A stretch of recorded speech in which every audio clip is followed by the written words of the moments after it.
Here we go. Day two of my challenge. My challenge to end our self sabotage so that we can stop playing small and so that we can really live the life that we'd like to live.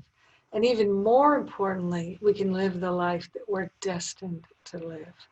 Because that is such a good feeling. I have to say, I love my life more and more with every passing day, every passing year, every passing decade. And I am so grateful that through my spiritual practice, my intense challenges with self medication and self sabotage have really dissolved and resolved in a most miraculous way. And I know it's not because I'm special. I know it's really because when we do the inner work, it works. When we truly live A Course in Miracles and practice the teachings and apply them day by day, it really works.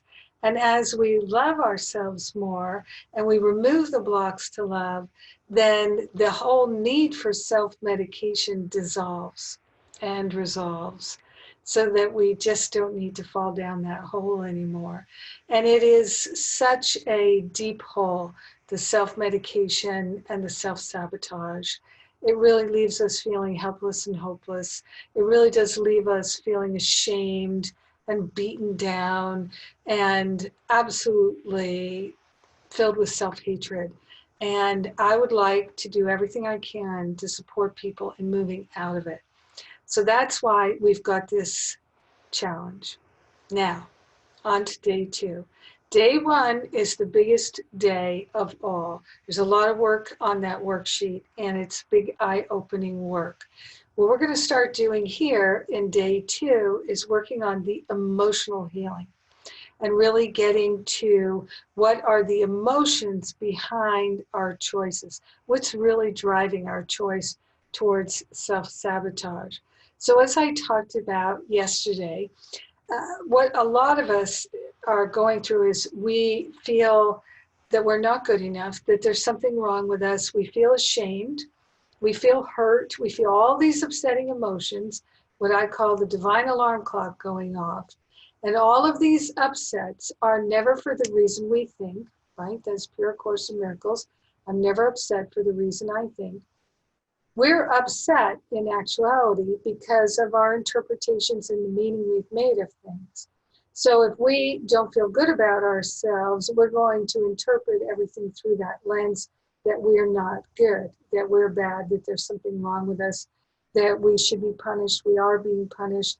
And then that's going to drive us to self-sabotage in all kinds of ways, right? People self-sabotage at work.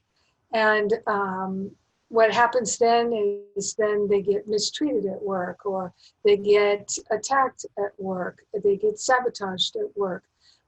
They sabotage themselves, and then they miss out on that promotion, that bonus, that opportunity, and then they feel helpless and hopeless. But you see, it's not that we feel helpless and hopeless because of what happened at work. That's not how it is. What's really going on is we feel helpless and hopeless, and so we do something at work. We manifest something at work or anywhere else in our life that seems to prove that we are helpless and hopeless. But it doesn't prove that we're helpless and hopeless. It only proves that we believe it, and so we're manifesting it. But it's not true. But it doesn't matter if it's true or not. What matters is what we believe. So that's why in my year-long Masterful Living course and all my courses, we work on what are the beliefs, let's shift the belief so that we can have a different experience. And that's what I'm inviting you today, is to look at what's really going on. Think about this, okay? Probably you're like me, and maybe at some point in your life you decided you would like to lose some weight. Right? And so you're doing it from this place of maybe you're not happy with your body, you're not happy with yourself, you think your life would be better if you lose some weight and things like that. Been there, done that, we've all done that. So then you work really hard, you lose that weight, you exercise, you diet, you do all those things, you lose that weight. And then it doesn't stay off, it comes back, right? Because you only lost it, now you found it again. right? We've all done that, or a lot of us have done that, or something like it. And what's really going on there is, yes, you can do everything in the world of form to lose the weight, but if you don't change your belief system, then probably the weight will come back. Now, one of the things that I've seen happen year after year with folks in Masterful Living is as they shift their belief system and as they really learn to love themselves, what happens is they naturally start to eat better, exercise better, and they naturally lose the weight, and then they keep it off because they keep doing the work and things keep improving for them.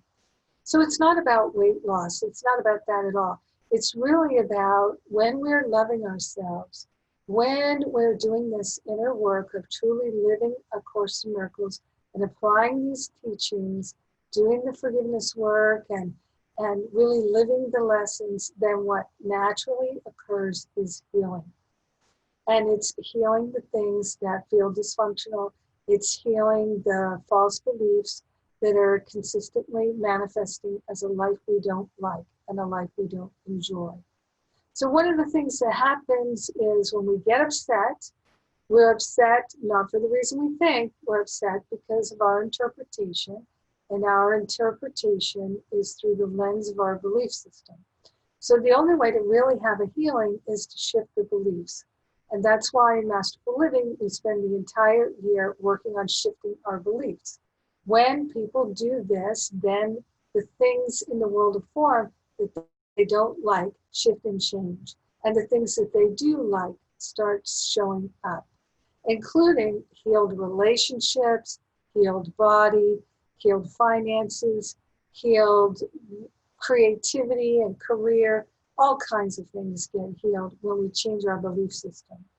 So we're seeking not to find happiness in the world, but we're seeking to remove the blocks to love in our own heart and mind so that we can naturally live a life of love, naturally live a life of miracles and real joy. And so we can learn to through joy rather through pain and suffering. But when we're sabotaging ourselves on a daily basis, which is what I used to do, then we're learning through pain. And we can learn through pain, but it is a slow drip method. And having spent decades learning through pain, I'm so grateful that now I can learn through joy on a regular basis. I'm not 100% only living through joy. I am still learning through contrast and the pain of contrast, but it's happening less and less. And I'm so grateful for that. Good Lord, am I grateful. I now get to put my time, my energy, my money, everything into doing wonderful things like creating this challenge for you to help you live your very best life. So today you're looking at the emotional undercurrents of the self-sabotage so that you can heal at that core level. Bring that to your awareness, bring it to the light. We're going to work with it all 6 days of the challenge. You'll be so glad you did this. It's really worth it. You're worth it. It is shocking how much we can change in a short period of time. I say this every year in Masterful Living. People have profound transformation in just 1 year. Not everybody does. It really depends on your willingness and how much you put into it. You'll get out of it exactly what you put into it. So if you're like me and you feel, as I used to feel, really demoralized and depressed and dysfunctional because of how you're self-sabotaging and self-medicating, just know it doesn't have to be that way. It can really change. There is a lot of support for you. We've got it. Come and do the challenge with us. We'd love to support you. So have fun today. Day 2. Don't forget to go to the homework class. Even if you just listen, you're going to realize how much other people are just like you. You're not alone in this. And you are definitely not the most dysfunctional person in the world, for sure. All right. I love you.